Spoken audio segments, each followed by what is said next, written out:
The idea that aliens would come from space was much more palatable to the general public than the idea of USOs, which was considered pure science fiction fantasy. I fast forward now to present day when people are having very serious discussions about USOs in Congress. We have basically mapped Mars better than we have mapped the oceans. Our oceans are more of a mystery to us currently than Mars, I think.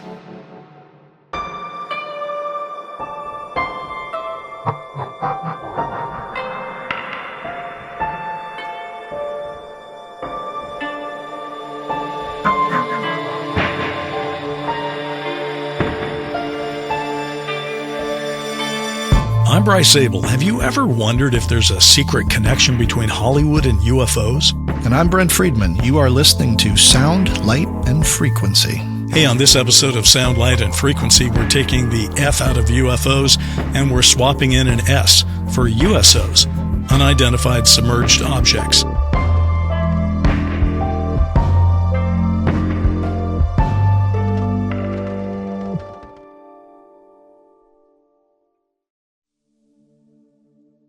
Now, for decades, we have been trained by movies, by headlines, and even by our own neck muscles to look straight up.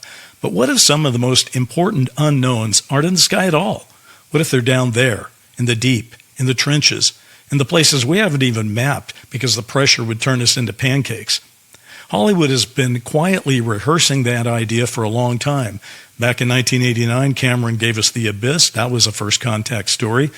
But Jules Verne and H.G. Wells long before were down there, treating the sea like outer space before cinema even could. And then there's Atlantis, which is basically the original Plato myth that says, what if the ocean is hiding a whole nother world? And you can add in the modern iterations, Aquaman, Namor, even TV shows like Stargate Atlantis, which makes the submerged city idea and turns it into a literal portal. And you start to see a pattern. We keep coming back to the water because we want to hide the impossible. Because here's the thing. If USOs are real, and it increasingly looks like they are, then all those underwater NHI stories stop being just entertainment. They become a kind of cultural X-ray. What we fear, what we hope, and what we suspect may already be in the neighborhood. I'm Bryce Zabel, and speaking of oceans, I was born on the Oregon coast. I live on the California coast now. And Brent Friedman, my co-host, lives on an island in Washington State. So all I can say, Brent, is come on in. Water's fine. You know, it's interesting listening to your intro. I was looking back on the first couple episodes we've done, which were all about UFOs that came from space, interstellar, interdimensional. And as you said, now we're going to kind of take a deep dive into USOs. And it naturally brings up The Abyss, a wonderful film by James Cameron. And like Steven Spielberg, James Cameron's one of the most successful directors in Hollywood. And he's also, like Steven Spielberg, made a handful of alien movies, starting with Aliens in 1986, and then the Avatar trilogy, starting in 2009, which is still going strong today. But it's really his 1989 movie, The Abyss, which has prompted a lot of online speculation that Cameron, again, like Spielberg, might have had some insider information about UAP. And I think that's going to be a really interesting topic for us to focus on in this episode. It's a great film. I did enjoy seeing it again. Now I think I've seen it 3 times, and it's just fun. It's a fun movie. As I understand it, this is something that Cameron was planning to do since he was a kid. He wrote some kind of short story or something about it, and then finally said, okay, I'm a big shot director who just did Aliens. Now I'm going to try to do Aliens underwater. Yeah, actually, the story you're talking about is that when he was a teenager, he was very interested in diving, and he went to some presentation and met a famous diver. I'm going to try and pronounce his name, Francis Falushka. And apparently, hearing about the experiences of this diver and some of the technologies that were being invented at the time, in particular that liquid oxygen breathing system, really sparked him to create the story of The Abyss. At least that's the official story that we hear. You know, I'm thinking before we go any further, why don't we give a plot summary of what The Abyss is about, in case someone hasn't seen it. I'll do the honors this time. The story follows the civilian crew of an underwater oil rig recruited by the Navy to investigate a sunken nuclear submarine. This leads to a tense encounter with mysterious, intelligent aquatic aliens who challenge humanity's violent nature. At the center of this is the estranged relationship between the oil rig's foreman, Bud, and his engineer wife, Lindsay, as they put aside their differences and put both their lives at risk to complete the mission. That's pretty good reading of it. Interestingly enough, it starts out almost like the plot of Armageddon, that famous comet movie with Bruce Willis in it, because Yes. he and his gang are oil workers, and they need to go stop a comet, but what do? Well, let's get some oil workers and let's send them to the comet to do it. At least these guys are doing the right thing. They're going to the bottom of the ocean, and I have to say, there are many things to like about the Abyss. There's a few things not to like about it, but there are many things to like about it, and most of all is that liquid breathing. The idea that you can fill a helmet up with a liquid and you're breathing? I mean, I think there's almost nothing as claustrophobic that I can imagine as having somebody put a helmet on me, fill it with a liquid, and then tell me, don't worry, just relax, it's going to be fine, which is what they basically tell Ed Harris in the movie. And I guess it is fine, but that's how he gets down to this city, which, if I remember correctly, is like 4 miles under the ocean. Yes. Yeah, it's deep. It's down to the point where obviously no human has ever been before. I agree, though. The liquid breathing thing was the scariest part of the movie for me. I couldn't get past that. There's no way I could do that. But a couple other interesting things jumped out at me. For one, when I first saw the movie, I had a different recollection in my mind of the craft were underwater craft, and then the aliens were angelic manta rays, if you will. But watching it again, the craft are actually biological entities. I think they call them machines but alive. That really was interesting because I'm sure at the time that was absolutely revolutionary. No one had ever considered the alien craft being biological entities. Now I guess I could be accused of stealing it because I wrote it into my 1993 movie, Official Denial. The craft they shoot down has a big hole in it, and then it heals itself because it's partially biological. But honestly, that isn't that crazy of an idea anymore, because what is the thing that David Grush has, his favorite word in his testimony before the House Oversight Committee seemed to be biologics. Yes. And I always wondered, well, do you mean bodies or things that are biologically alive, or what exactly does that mean? And it easily could be that part of the craft is a biological organism. We don't really know, but certainly that's true with what Cameron did.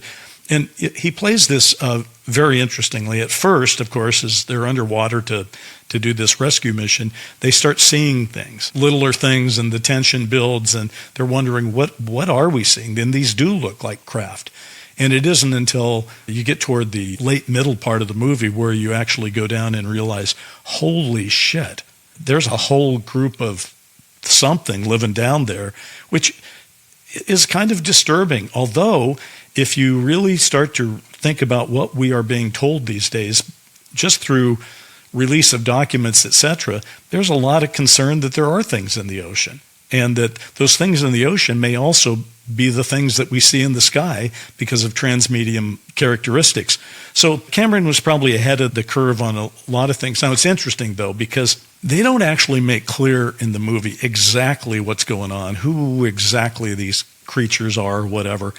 But they did do a book serialization after the movie was released. And that states that what's down there is a colonizing species that sought a high-pressure, deep-water world in order to build new ships as they travel further into the galaxy, which I have to say, I'm a human being, so I'm going to react to water the way people react to water. Some people love being in the water. Some people are nervous about being in the water. I like being in the water, but I don't think I could build anything in the water. I feel like I need a sterile room to build craft or ships, so I don't really know how they were doing that, but that's certainly part of it. Here are some quotes from Cameron about alien life being in these hidden oceans.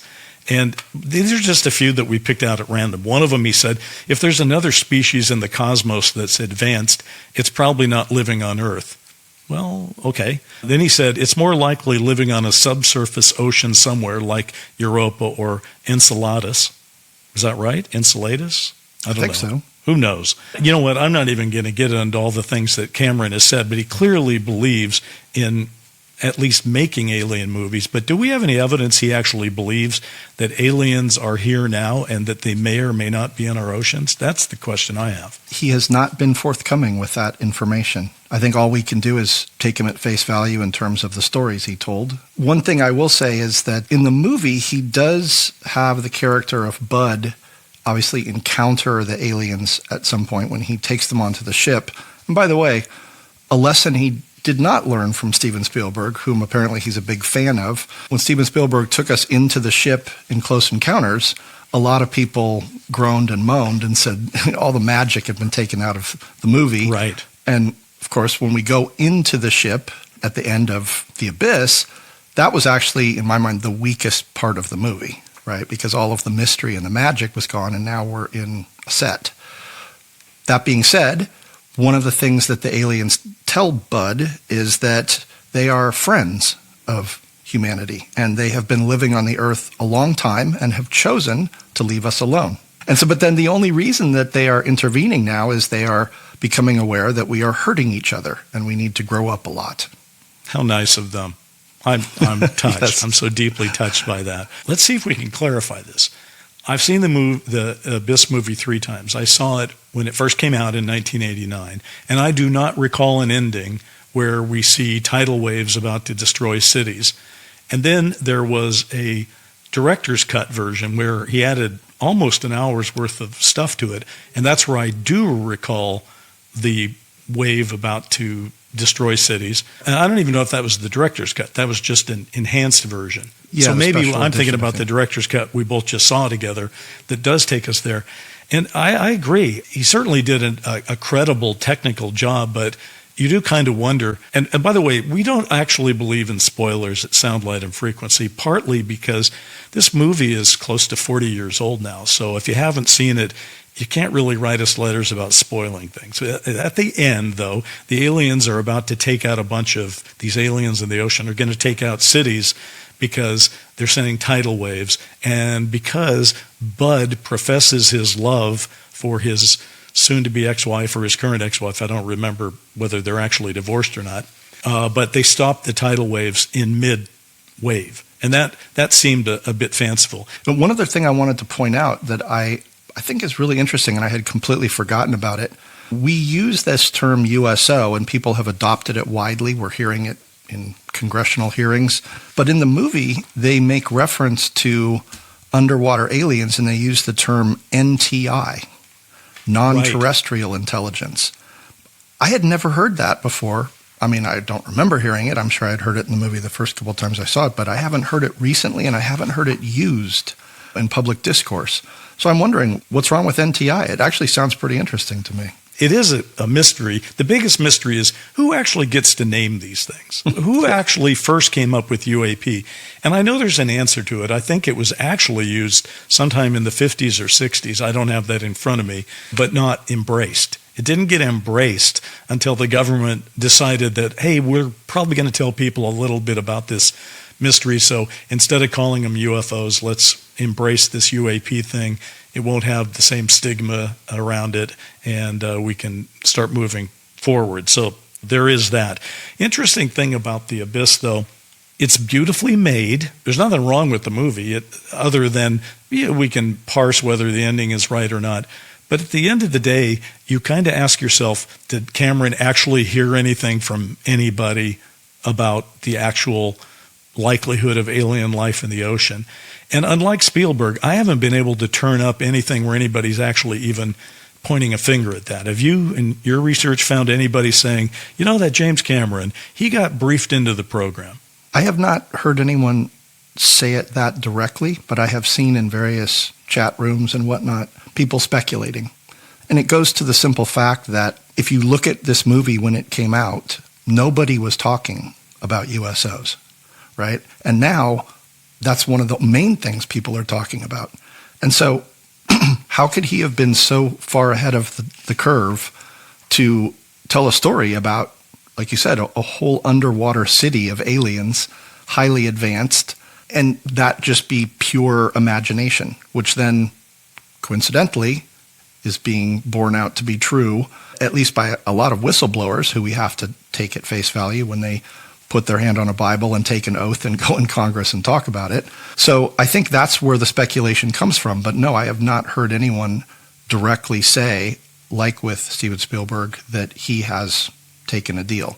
I've heard more people say, because I watched all the extras that came with the film today with the director's cut, it sounds like a lot of the actors were ready to go strangle Cameron after the shoot because it was a super hard shoot.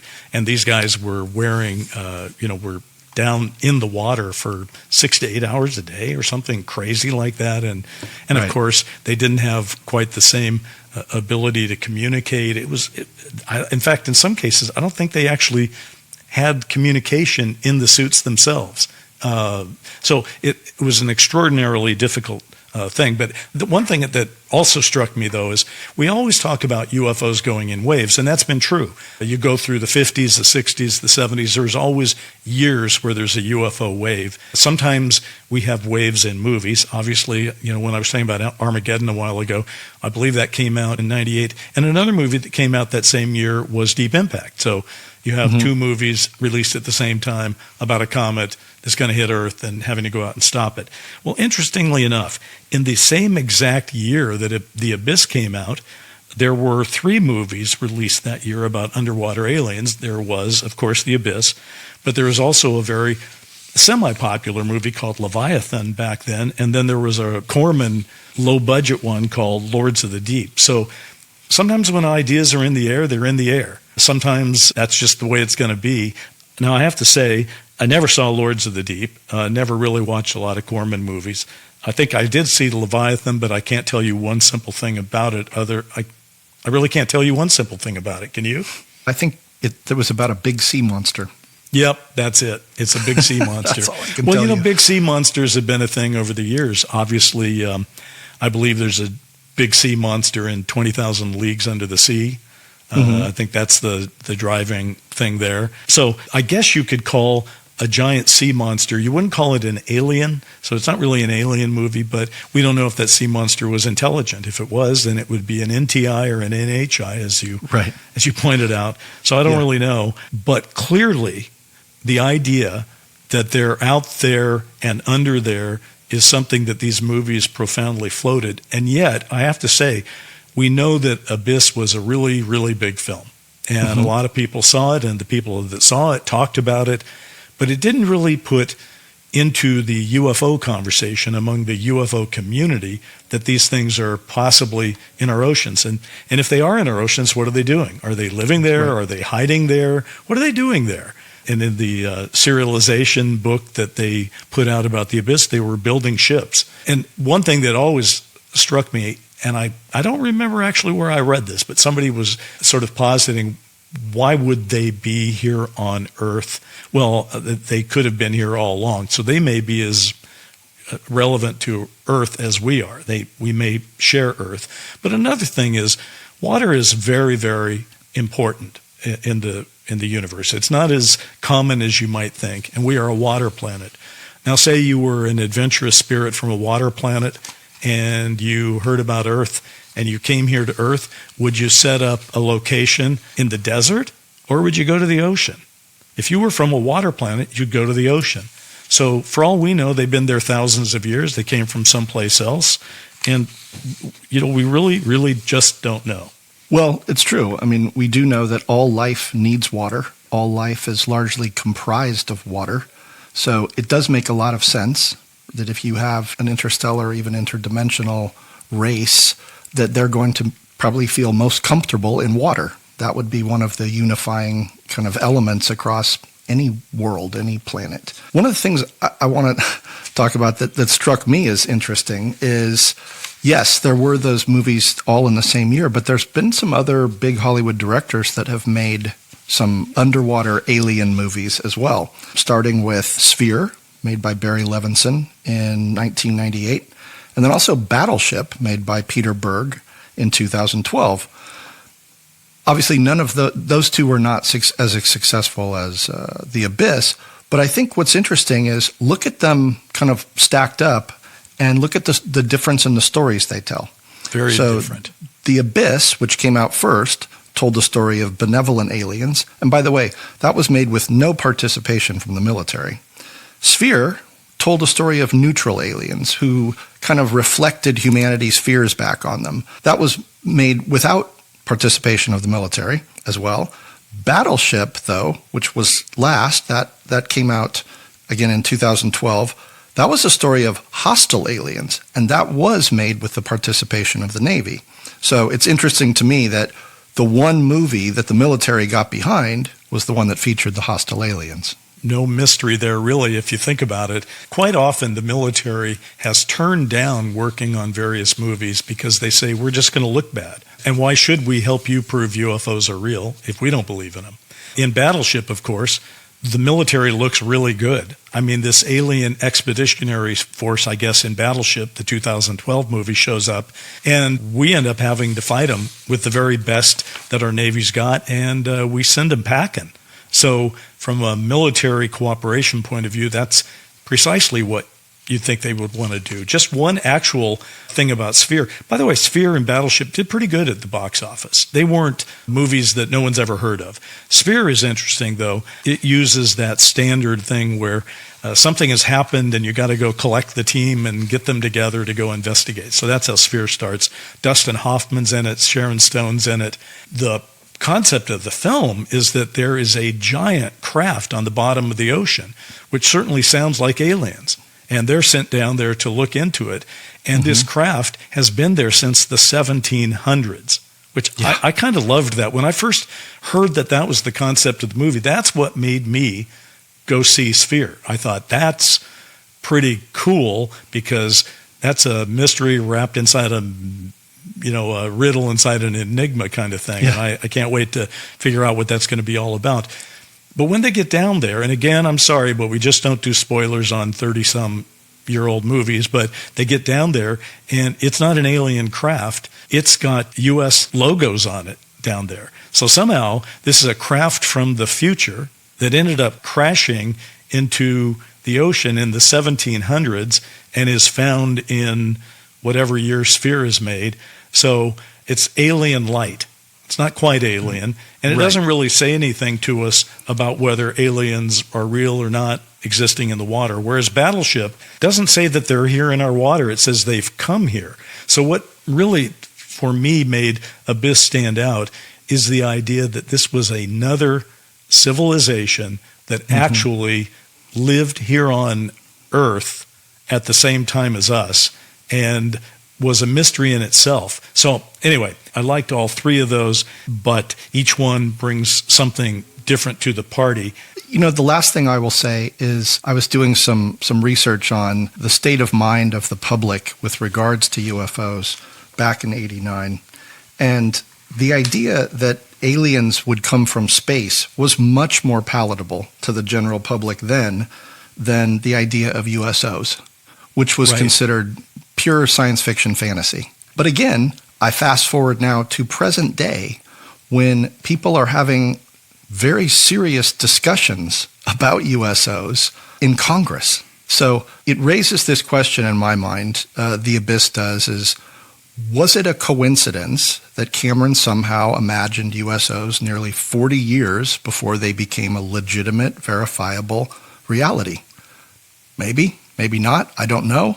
It does open the door in terms of, was this a consciousness play? You know, as you mentioned, between those three movies that came out all at the same year as The Abyss, how is that possible? You said it's something in the air. Well, is it something more specifically in the collective consciousness? These ideas are just out there and they're being pulled down at the same time, or are they being planted by some non-human intelligence that says it's time to start telling these stories? Obviously, we can't answer those questions, but it's fascinating to me to even ask them. Well, I'll tell you, I do like asking them, and I am frustrated sometimes that we can't answer them. Listen, I want to talk more about cities at the bottom of the ocean because I want to talk about Atlantis. But before we do that, we were just talking about, yes, Cameron is a leader, a trendsetter, and all that. But he didn't start us down this road. First of all, Plato, which we can talk about, but Plato's the first guy that mentioned Atlantis. But back in 1896, H.G. Wells wrote a short story called In the Abyss, which I found kind of intriguing. And in that one, he's got a tale about a thrill-seeking inventor who drops 5 miles to the ocean floor, thereby beating Cameron by an entire mile of ocean depth, I believe. He goes down there in a steel sphere, and he returns, of course, with his mind scrambled and a story about a bioluminescent amphibious, and this is a quote, people of the abyss who mistake him for a god before he vanishes. So even H.G. Wells was saying, what if? What if there are creatures, and this is H.G. Wells writing before he wrote War of the Worlds. I think his next project after writing In the Abyss was War of the Worlds. So I find that pretty fascinating. Yeah, absolutely. And obviously another question we cannot answer is, did James Cameron read that short story at some point and was inspired by it? Possibly. I had never even heard of it, and I was a big fan of H.G. Wells growing up. So interesting that story has been brought to the surface, as it were, because it also makes you realize that well before we started contemplating the idea that the government might be informing entertainment with their agenda of disclosure or disinformation, there were people telling stories that had no agenda other than just getting published and having an audience. Right. And as far as we know, and so between Jules Verne with his story of 20,000 Leagues Under the Sea and H.G. Wells with his story In the Abyss, we've got stories that were being told well before anyone could even contemplate these type of ideas. I can't imagine what it would have been like to be alive at that time, reading that and thinking about the ocean in that way, holding undersea, because I was pretty stunned to watch The Abyss. So reading the story, at the turn of the 20th century would have just blown my mind. I just want to put a stake in the abyss. Is that too many mixed metaphors? Can you put a stake in the abyss? I don't think you can. But Nietzsche... We can deflate the abyss, let the air out of the abyss. Just to put the water stake in, he said, if you look into the abyss also looks into you. Now, I don't know exactly what he meant there, but that dude, he was thinking early on, and I've always enjoyed that quote. The other thing I just wanted to say is what makes the ocean so interesting for this topic in film, but also in reality, of course, is that we have basically mapped Mars better than we have mapped the oceans.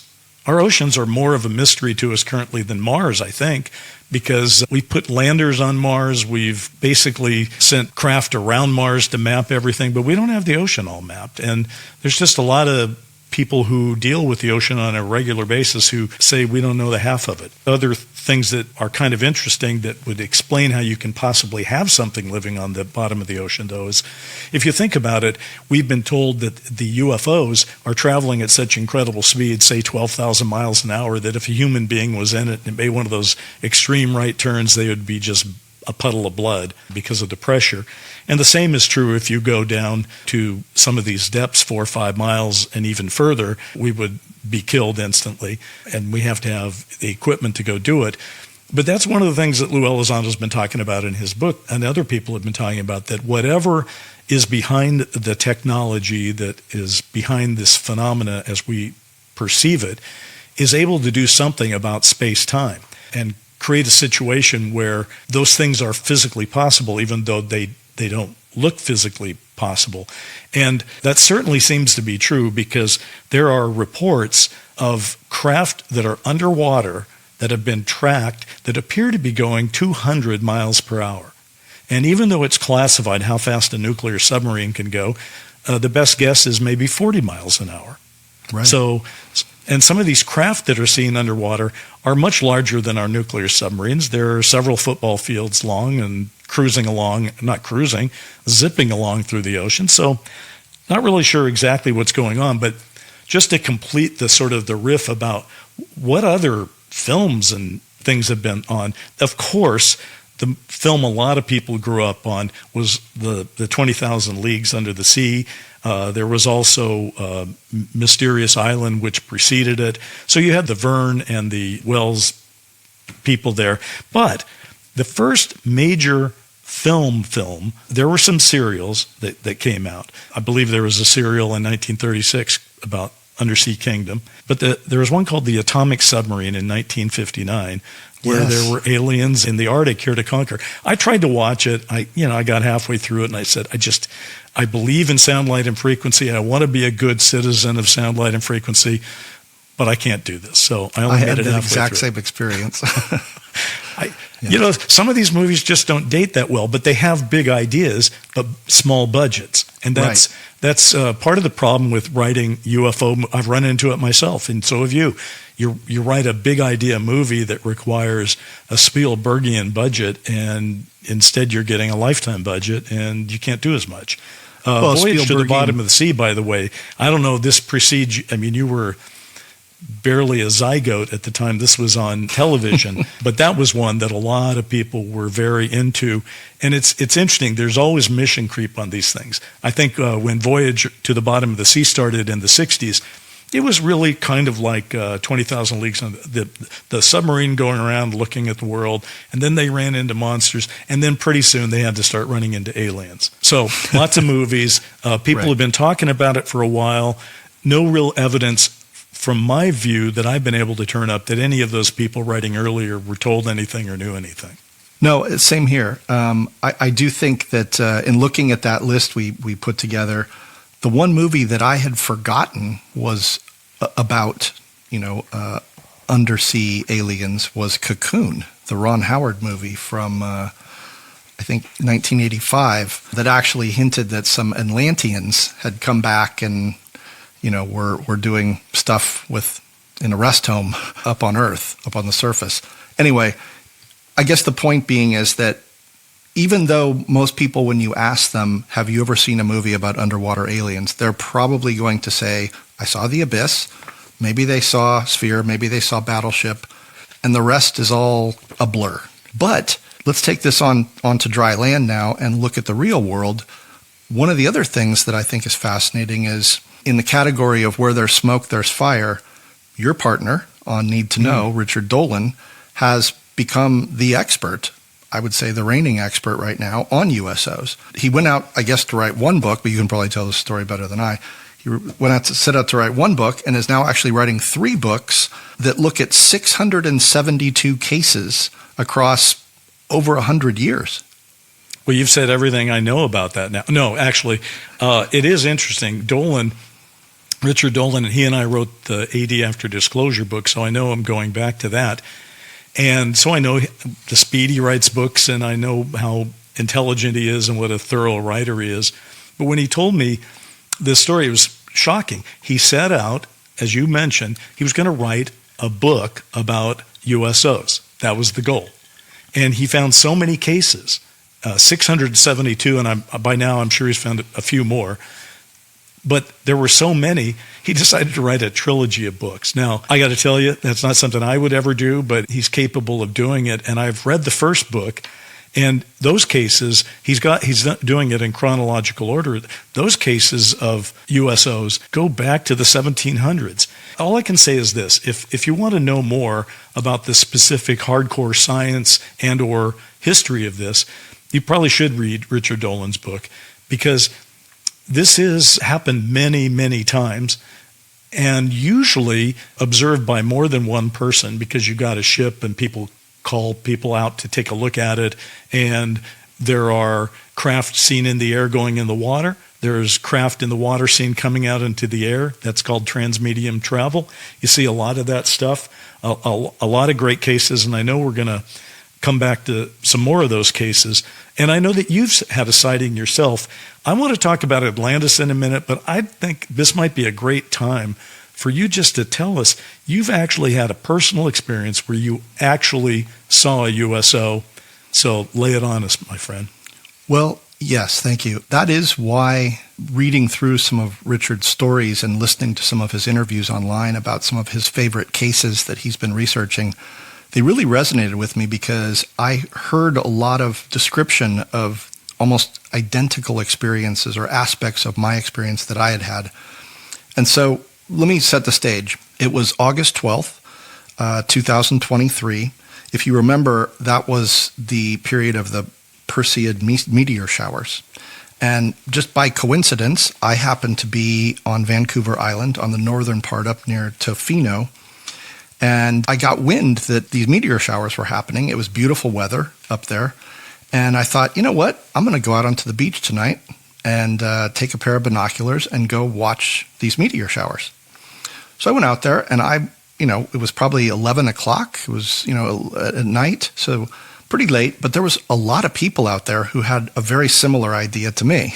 So scattered along this whole moonlit beach, we're all out there kind of watching. And sure enough, I don't know if anyone actually had the opportunity to see it, but we were seeing, big streaks of light as these meteors were coming. And because it was, we were pretty far up north, the sky felt like it was only like 20 feet away. Like you could reach out and touch. They were so big and so bright. So we're having this experience, and I noticed that other people are watching through their binoculars. And I'm thinking, I don't need binoculars to see these. They're like right in my face, but maybe I can see more. Maybe there's more detail. So I put on the binoculars and I start kind of scanning the skies, waiting for the meteor shower. And lo and behold, I see these small dots that look probably the same size as any of the stars in the star field start to move. And there's two of them, and they're moving kind of in parallel, and they're moving in a diagonal direction. And then all of a sudden one of them splits off and goes a different direction, and the other one keeps going and then stops and goes straight up. And I'm watching this thinking, what am I looking at? Those can't be planes. And let me just, for the record, say I have never seen a UFO before. I know many people that have. It's not that I ever wanted to or didn't want to. I wasn't looking for them on this night. But it was clear to me that these were not stars. This was not Starlink or whatever Elon Musk shoots up into the sky. These were two little dots of light that were moving around in impossible trajectories if they were human craft. Well, I took the binoculars down looking to see if anyone else was noticing this. I didn't notice that. But what I realized, I couldn't see them with my naked eye. I could only see them when I had the binoculars on. So I kept watching, and then all of a sudden, a couple more came through. Well, I watched this for about 45 minutes. They would shoot across, they would move down, they would dance around. It was almost like they were playing tag or something up in the sky. And then all of a sudden, one would just disappear until I saw one come straight down and go all the way in to the water, right off to the west coast. And I, obviously knew about USOs at this point, and I thought, wow, that was exactly what people talk about. There was I had the binoculars, I did not see a ripple. It didn't look like it changed the water's surface at all. It just disappeared down into the water. And within about another 5 minutes, I saw another one do the exact same thing. Now, I don't know how else to explain what this could have been. If this was a plane, it crashed. It would have been in the news the next day, right? If it was a helicopter, if it was anything, any kind of human craft doing any of the movement that I saw, it would have been a tragedy. I heard nothing the next day, nothing about it. Well, anyway, at the end of the night, once the meteor showers kind of left, several other people were all chattering about the same thing. Did you see those UFOs? Did you see that stuff up in the sky? So I was not the only one. And interestingly, the next day, I saw a couple of the people that were out there talking. They didn't say anything about it. It was all just, interesting little tourist sighting and back to your lives. That's fascinating but that's been reported over and over again. You made a distinction about you couldn't see them with your bare eyes, but then you used your binoculars. And I suppose that makes sense in that binoculars are supposed to make things easier to see, but do you make any more of that? Were the binoculars revealing something because of a filter or a lens or something? So that's a great question. I really can't answer it in that I've spent, a couple minutes going binoculars, no binoculars, but trying to understand why I couldn't see the UAP with my naked eye. When I looked through the binoculars, they were as I said, the exact same size and brightness as stars.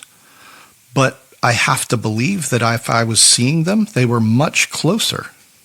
So it's was it an optical illusion? I don't know. I know that, you've heard reports before of people saying, I couldn't see the UFO until I looked through a lens, right? And a lot of times you're hearing about special filters and that kind of thing. There was no special filter on the binoculars. They were just binoculars. Sometimes people say, I didn't actually see anything, and then we were taking photos and I saw it in the photo later kind of thing. Yep. Right.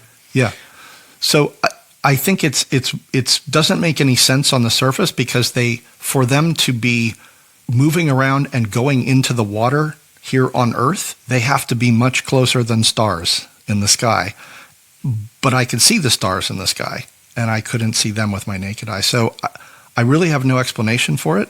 If anything, it just gives more credence to the fact that there's something anomalous about these objects that are flying around in our skies. Well, I don't have a personal story to match that one, although I'm fascinated by it, and it makes me believe it's probably a more common thing than we think that it can be seen. I do happen to, though, have a couple of other cases that sort of amplify on what Brent is saying, that sort of take it from, if he's at the one vision, it kind of takes the POV in a little bit. There was one case, which many people have heard about, in Aguadilla, Puerto Rico, and they saw a UAP that was near their airport, and they tracked it by a helicopter from the U.S. Department of Homeland Security. Now, many people have seen this video. It's kind of widely out there right now. First, they thought, maybe it's a drug runner, maybe it's a drone or whatever. But the object was small, it was asymmetrical, and it was being monitored by this helicopter. And then when it seemed to be aware it was being monitored, it zipped away. The pilots watched as it headed out across an airfield and headed straight for the open waters of the Atlantic. So this is where the story gets really interesting and kind of mind-blowing. The helicopter pursues it, and it dives in the ocean, just as you suggested in your story, Brent. And that ought to be the end of the story, right? This thing has disappeared in the ocean? Okay, well, wow, that was crazy. Kind of interesting. What to make of it? We have a little video from Department of Homeland Security.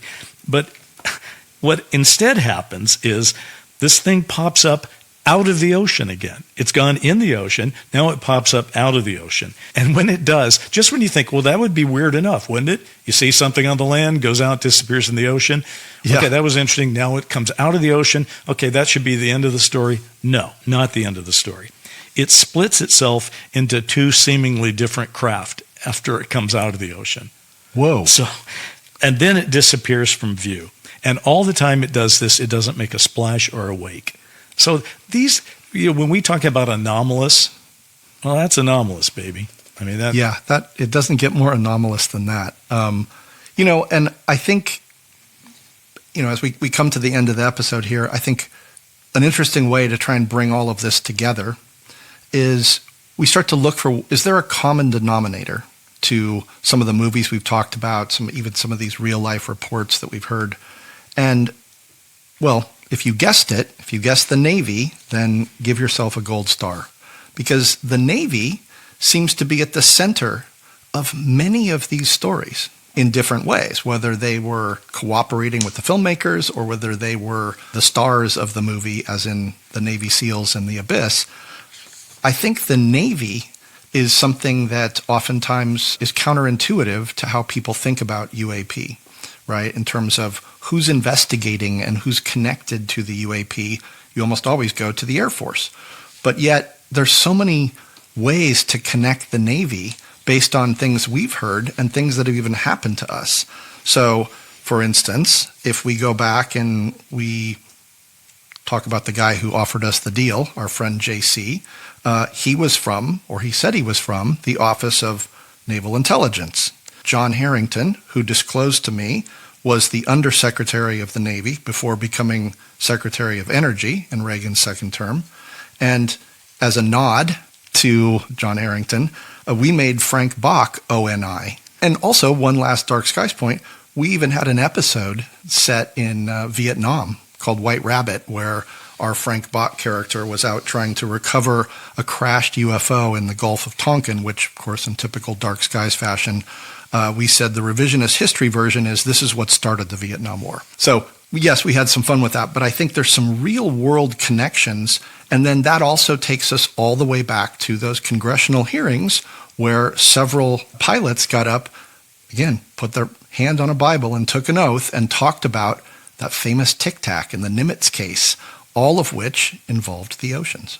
And these are Navy pilots. One of the things that's been clear, and it drove Chris Mellon, who's one of the leaders of this whole disclosure movement, mad, which is the Air Force, when they were told by Congress to put forward cases, barely cooperated, and the Navy did cooperate.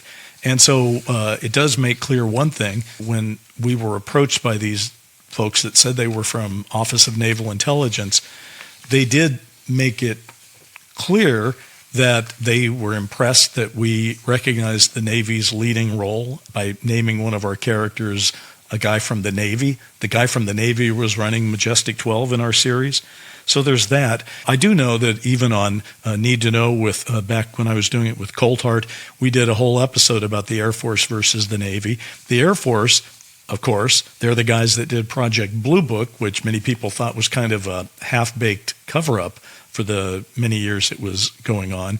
And now the Navy seems to be stepping forward a little bit. And that kind of makes this whole topic relevant. Now, I know we don't have a lot of time, Brent, but can I talk Atlantis for just a little bit of time? Yes, here? Absolutely. I forgot we need to talk about Atlantis, and I hope you'll take a little side trip through the Bermuda Triangle, which is also another fascinating part of the lore. Here's the thing that makes Atlantis interesting to me. It's basically the Swiss Army knife of mythology, okay? Plato started it, of course, but you pop open this Swiss Army knife, and what do you have in the middle of Atlantis? You got a lost golden age, you got a global catastrophe, you got moral warning, geopolitical thriller, treasure hunt, superhero kingdom, sci-fi portal, conspiracy engine. I mean, it's got everything. And it is a myth that comes with its built-in production value. It already has a movie spinning in your head if you're hearing this right now. You can think about the massive architecture, the glowing technology, and of course its tragic downfall, its survivors, its secrets. And as we've said during the show, many people have mentioned Atlantis. I mean, think about it. Marvel and DC have Aquaman and Namor. And interesting sidebar, by the way, Namor first appeared in 1939, and he was the leader of Atlantis. Aquaman didn't show up for 2 more years, 1941, but also the leader of Atlantis. Atlantis is just a big deal. Now, there is a movie that a lot of people remember called Atlantis, the Lost Kingdom, and I know a little bit about that because about 1 million years ago, in Hollywood terms anyway, about 5 development cycles maybe, but my wife Jackie and I wrote the treatment and the outline for Atlantis at the very beginning. And so we've really had to steep ourselves. There was no internet or chat GPT for us to look into to do our research at that time. So we had to fall into Atlantis research quite a bit. And we had a great time doing it. And what we ended up doing originally is, I don't know what this reflects on UFOs, but it reflects maybe on me, because Jackie and I went into Disney. They wanted us to write some dialogue for Hunchback of Notre Dame, which was going to be coming out.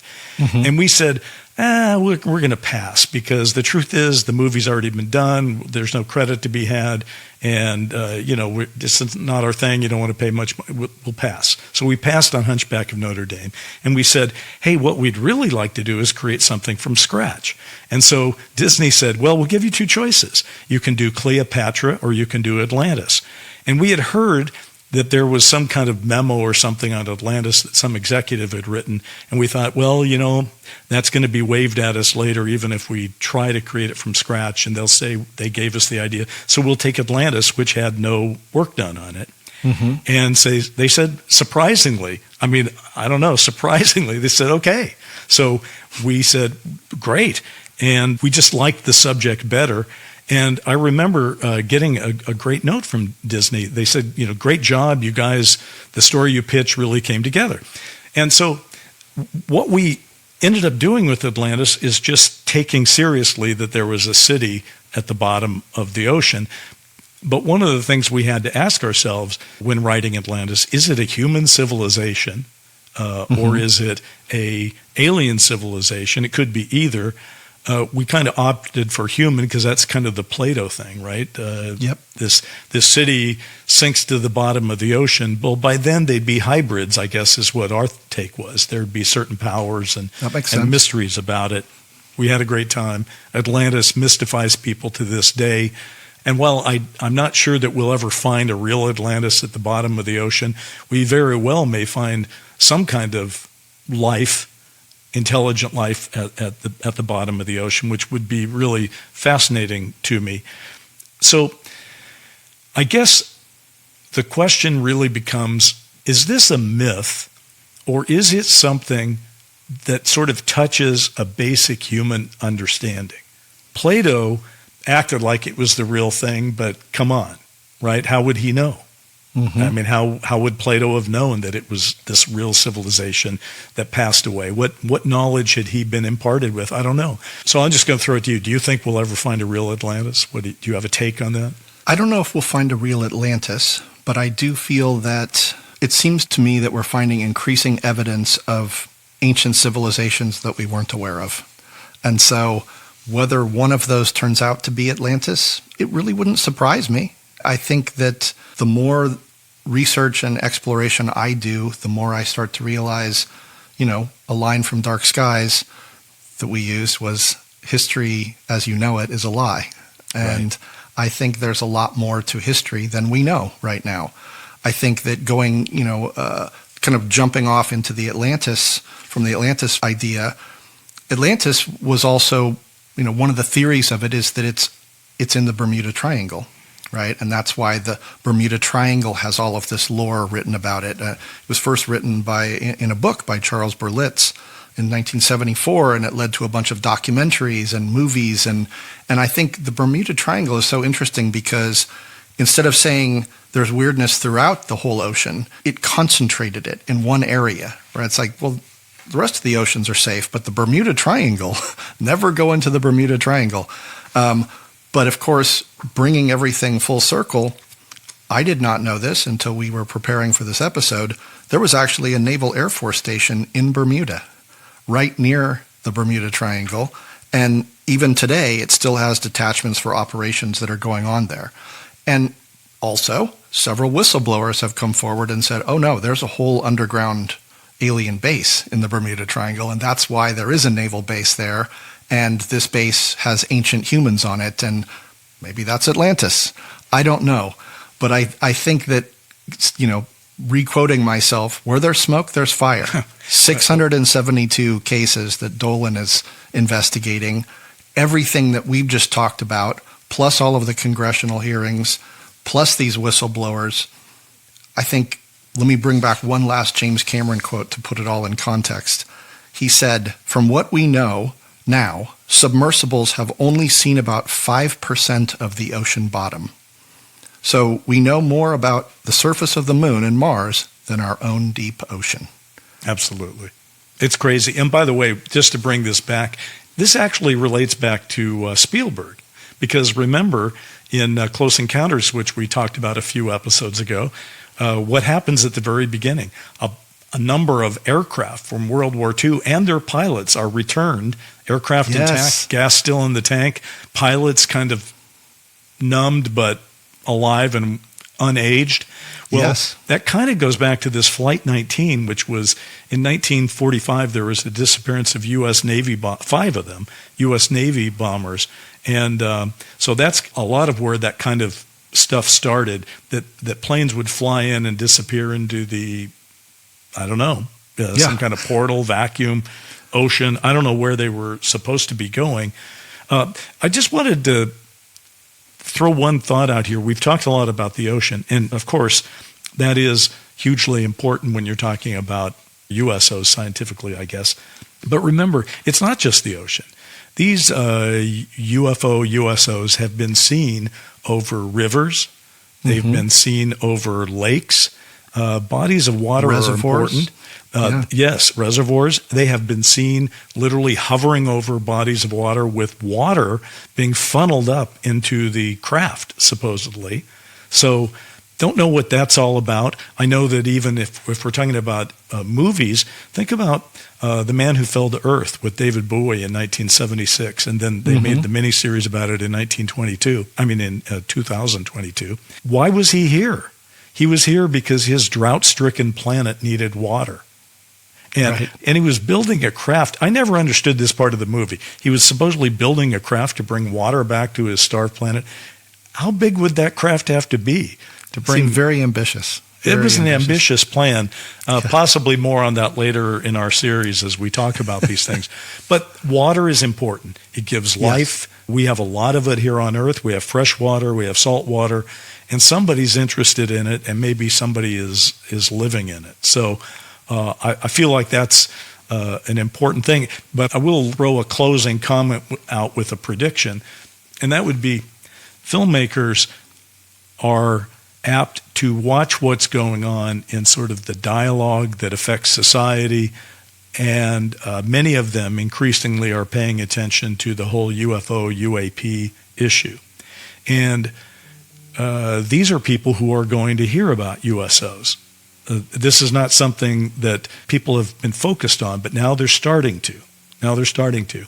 So I think we are apt to get a movie or two in the reasonably near future where somebody tries to go back to that. I was going to say go back to that ground. I don't know what, back to the bottom of that particular ocean environment and try to find a story. I don't think these movies and TV series we've talked about are over at all.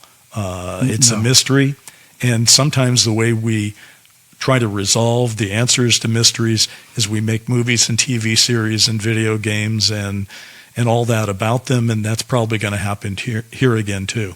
I completely agree. I look forward to it as well because I was interested in this topic, but as we've studied it and we've looked backwards and we've looked into transcripts and all sorts of things, I am deeply fascinated by this topic now. And it's actually caused me to kind of reframe the central question you always hear, which is, are we alone in the universe? I think the question I have now is, how many races do we share this planet with? Oh. Sound, Light, and Frequency is an iHeart podcast produced by Stellar Productions. It's executive produced by Nick Johnson, and for Stellar, Jackie Zabel. Our show's music was written by Anna Stumpf and Hamilton Lighthouser. And your hosts and executive producers are Bryce Zabel, that's me, and Brent Friedman. Watch the skies.